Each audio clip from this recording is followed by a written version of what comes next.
I woke up today to some pretty huge news. Jagex has succeeded in shutting down the biggest bot program and website completely. RSBot, also known as PowerBot. It's not just closing temporarily, like a patch or something to prevent the bot from working. They have shut them down forever today. This is going to be a short video, but I hope to give you some insight about how they might have done it, why they won't be coming back, and what Jagex could do if they took them to court and received site records from RSBot. I'd argue that RSBot, also known as PowerBot, is the most famous RuneScape bot in history. It's been around since 2006. They've had millions of users over the years and thousands of scripts created. It's obviously had its spikes and dips in popularity. These days it's not as popular as it used to be, and according to most botters, not as good as it used to be. In fact, some people even refer to it as power ban.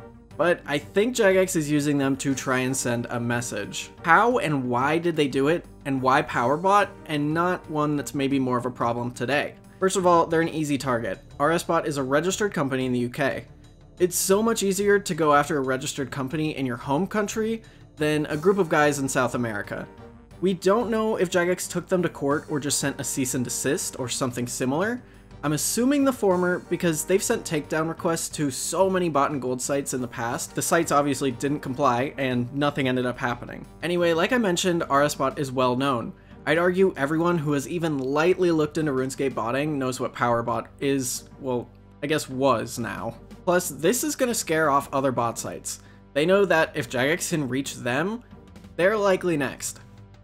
Now, what's stopping PowerBot from actually coming back? A lot of you may remember last year the two biggest gold sites, Bogla Gold and Arcus Gold, got shut down. They were owned by the same person who goes by Arcus. He said that it would pretty much be impossible for him to really ever sell gold again. But if that's the case, why have you likely seen this gold site ad that clearly displays a new site that was created by the founder of Bogla? That's because Arcus bought Bogla Gold in 2017 from a guy named, obviously, Bogla. To avoid confusion, Bogla changed his name to Alk. Bogla/Alk wasn't involved in the aforementioned shutdown, as far as we're aware, so he's basically free to open as many gold sites as he wants. So just to clear it up, because I see it on Reddit all the time, no, Bogla Gold did not come back under a new name. They're not connected at all. Lastly, what happens if Jagex gets their hands on RSBot's records? You might be thinking, that sounds crazy, but they've done it before. RSBot's biggest competitor, iBot, was shut down in 2011.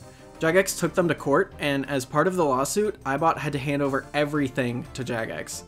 Anyone who used iBot Lite, purchased the pro version of iBot, or developed scripts for iBot had all their details passed over to Jagex. If Jagex ended up taking PowerBot to court, I would not be surprised if they were able to do the same thing. I actually have an entire video about the iBot situation on screen now if you'd like to see the entire details of that lawsuit. I've also linked the article about the PowerBot shutdown in the description below if you'd like to read that, but it includes less information than what I've provided here. Anyway, see ya!